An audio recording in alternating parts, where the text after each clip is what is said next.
بسم الله الرحمن الرحيم إنما يعمر مساجد الله من آمن بالله واليوم الآخر وأقام الصلاة وآتى الزكاة ولم يخش إلا الله فعسى أولئك أن يكونوا من المهتدين. يطيب لي أن أعلن لكم اليوم من مدينة الرسول الكريم عليه الصلاة والسلام عن رغبة ملحة تخامرني منذ إن شاء الله أن أتسلم زمام الحكم في وطني العزيز باستبدال مسمى صاحب الجلالة بلقب أحبه يشرفني أن أحمله وهو خادم الحرمين الشريفين. الله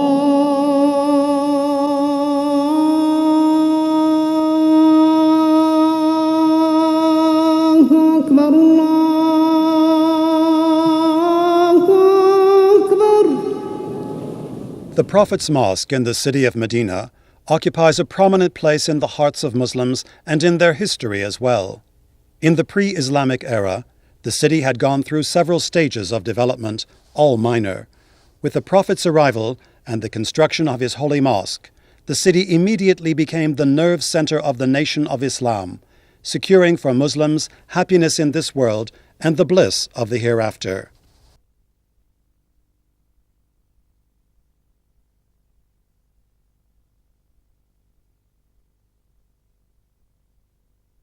In the first year of the Islamic Hijrah, the Prophet's holy mosque was built in Medina. So simple was the structure at the time that its roof was made of palm fronds. Enlarged in the 7th year of Hijrah, the mosque became square-shaped, measuring approximately 100 cubits in length. It included the Prophet's mosque, his place of prayer, his prayer niche, and the holy Rauda. The keen interest shown by the early caliphs and other Muslim leaders in extending the Prophet's holy mosque was maintained by their successors. Latter-day sultans and kings followed in the footsteps of their predecessors, thus keeping the tradition alive. Minarets and domes were added, walls, cylinders, and gates were gilded, thereby enhancing the splendor of the architectural lines of the mosque. Towards the end of the Ottoman era, the Prophet's holy mosque was extended further on orders from the Ottoman Caliph Abdulmajid. The new extension, brought to completion in the year 1277 Hijrah, added 1,293 square meters to the mosque's area. Under the new extension, domes were built to replace the wood roof. 90 years or so were to pass before a fresh extension of the Prophet's mosque was to be carried out, this time upon orders from King Abdulaziz, may his soul rest in peace. The royal directive was for work to start in 1372 Hijrah. Houses adjacent to the periphery of the mosque were pulled down as part of the extension project. Their owners were duly compensated. So were owners of the land, which was used for the same purpose. The new extension, the first in the Saudi era, was brought to completion in 1375 Hijrah. By adding 6,024 square meters, the new extension raised the total area of the mosque to 16,327 square meters.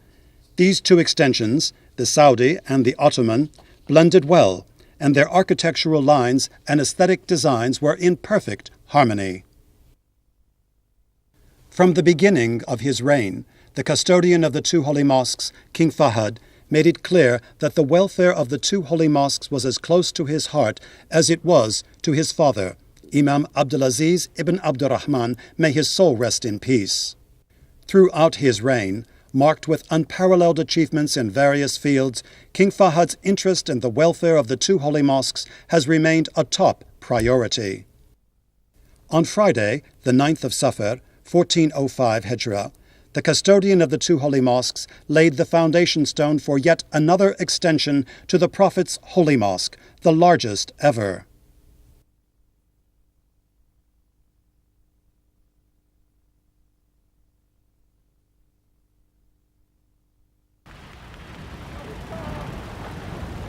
The groundwork started with the demolition of houses which were in the way. Their owners were fairly compensated.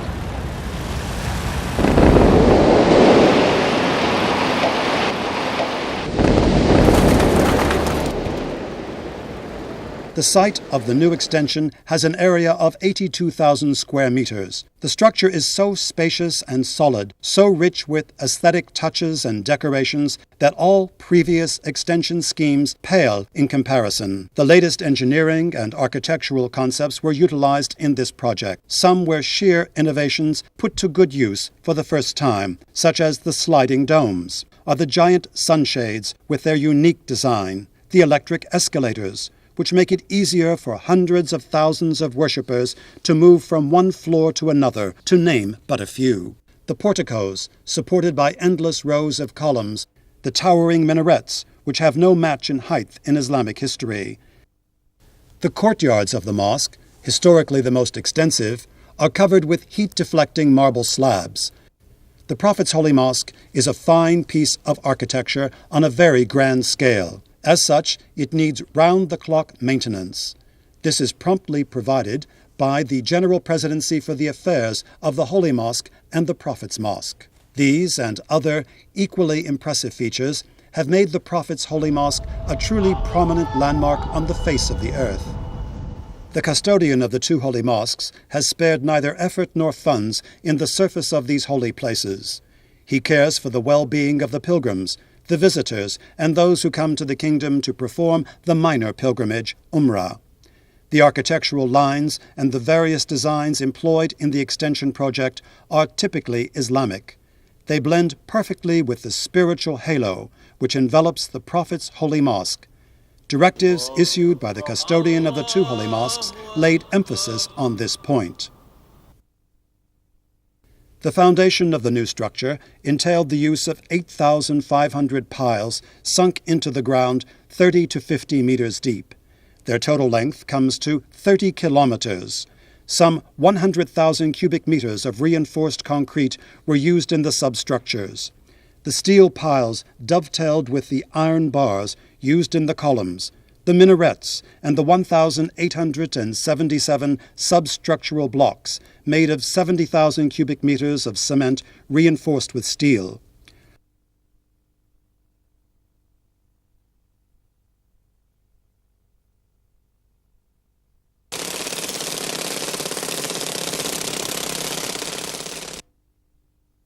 On completion, the new extension added a further 82,000 square meters to the area of the Prophet's Mosque, large enough to accommodate nearly 170,000 worshippers.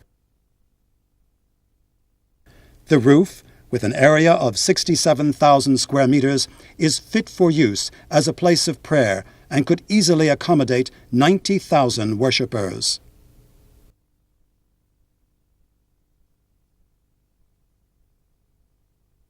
The area of the first floor of the Prophet's Holy Mosque is now 98,500 square meters. That is 5 times larger than the pre-extension figure. With this substantial increase, the Prophet's Holy Mosque has now the capacity to accommodate nearly 1 million worshippers during the holy month of Ramadan and the pilgrimage season.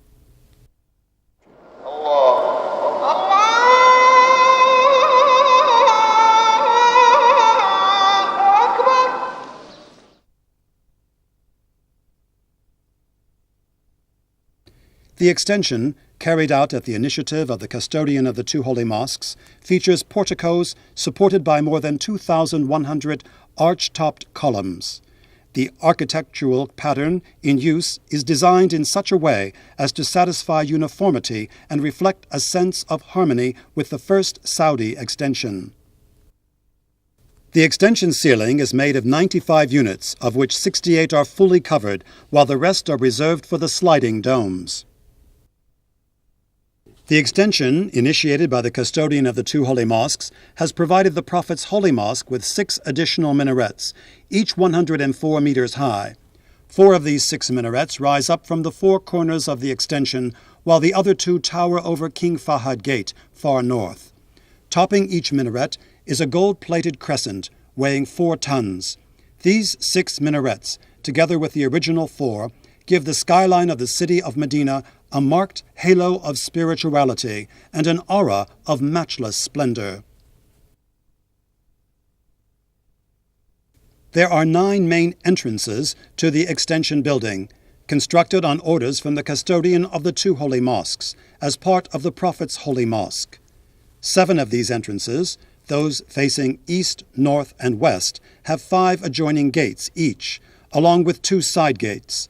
The other 2 main entrances, located on the southern side of the building, have 3 adjoining gates each, in addition to 4 side gates. The extension also has 10 other gates, leading to and from the place housing the escalators, which carry worshippers back and forth between the ground floor and the roof. There are also 18 internal staircases. 7 domes and 2 minarets stand high above the gate of King Fahd ibn Abdulaziz on the northern side, in a vivid and eloquent demonstration of the typical characteristics of the splendid Islamic architecture and ornamentation. Topping the extension are 27 sliding domes, weighing 80 tons each and measuring 14.75 meters in diameter. They stand 3.5 meters above the extension roof and 16 meters above the ground.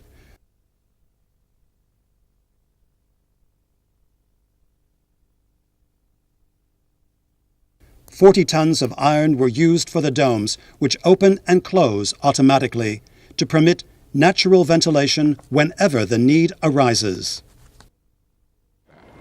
Allahu Akbar, Allahu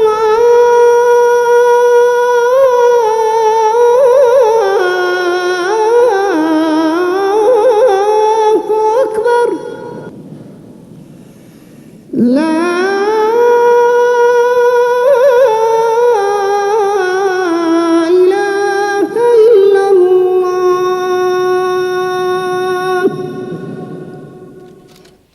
The custodian of the 2 holy mosques, may Allah keep him, made it a point to monitor, either personally or by proxy, all steps taken with regard to the extension project, from beginning to end, from the blueprints to the final touches. He was always ready to provide the kind of facilities needed to overcome any difficulties or impediments that might face this giant project. This benevolent attitude was the motive behind the installation of 12 sunshades over 2 courtyards.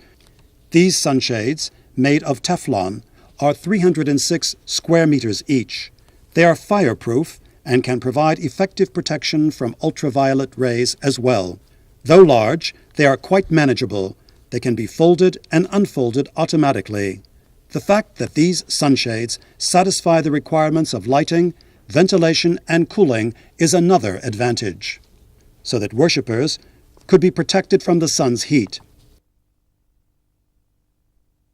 The service premises of the new extension, sponsored by the custodian of the 2 holy mosques, consists of 15 4-story buildings, 6,214 ablution points, 2,432 toilets, and 116 electric escalators installed in 30 different locations. There are 30 staircases as well. The extension also features 27 other buildings earmarked for special services, such as health centers, medical clinics, control centers, an equipment repair center, a fire station, and a security operations room. Moreover, the extension, sponsored by the custodian of the 2 holy mosques, features a special standby power station, initially equipped with 6 generators. 2 more were added later. Another generator is responsible for the power supply to the car parking lots. The 7 generators have the capability of producing enough electricity for the lighting of an entire city. أشهد أن محمدًا رسول الله.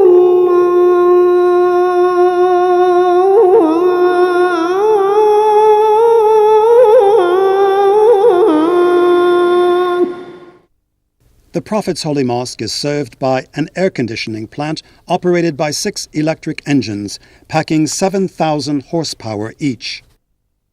Located 7 kilometers from the mosque, the plant boasts of the largest water cooling condenser in the world and is capable of pumping 17,000 gallons of cold water per minute, all the way to the mosque and back, through special ducts inside the service tunnel.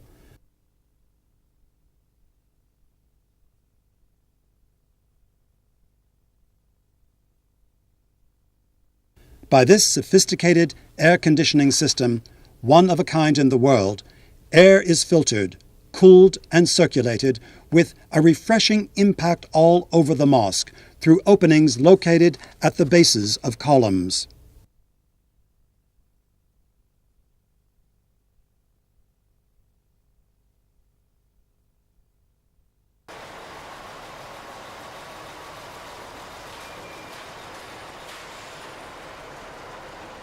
Zamzam water is transported from the central cooling plant in Mecca to its counterpart in Medina by tankers the year round. There are 7,000 water coolers all over the place. They are regularly filled with Zamzam water by 200 attendants, and by twice that number during the pilgrimage season and the holy month of Ramadan.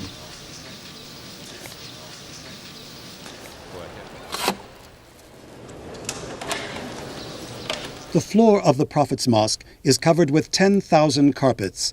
Cleaning the carpets and other items of furniture is assigned to 800 male and female cleaners employed on a permanent basis under the supervision of the Department of Furniture, an offshoot of the General Presidency, Deputyship for the Affairs of the Prophet's Mosque. In addition to what has already been said about the extension, one should mention the fact that it was instrumental in the emergence of an all-encompassing development upsurge in the city of Medina. A modern road network was built along with flyovers and tunnels to facilitate traffic to and from the Prophet's Holy Mosque. The latest in the art of Islamic architecture and ornamentation was put to good use in the extension, sponsored by the custodian of the 2 holy mosques. A great measure of harmony and symmetry was achieved between the mosque's old and new features.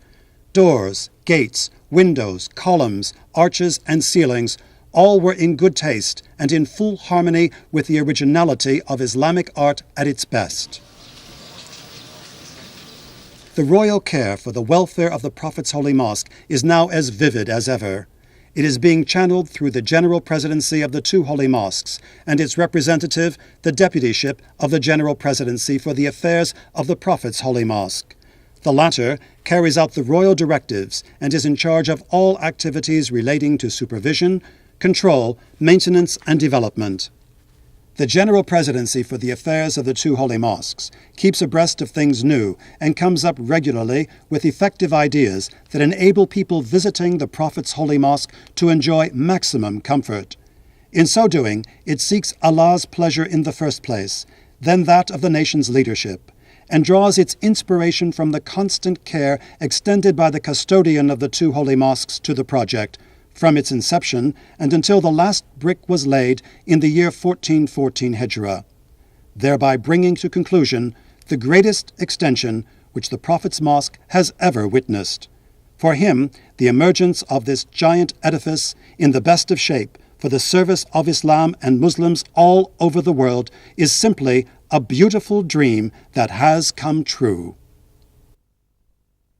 أشكر رب العزة والجلال اللي من علي وقدر أن أقوم بهذا الواجب العظيم للإسلام والمسلمين، وأرجو من الله سبحانه وتعالى الجزاء، وأرجو إن شاء الله أن يسر الله على هذه البلد وشعبها وتكون دائما قدوة للإسلام والمسلمين.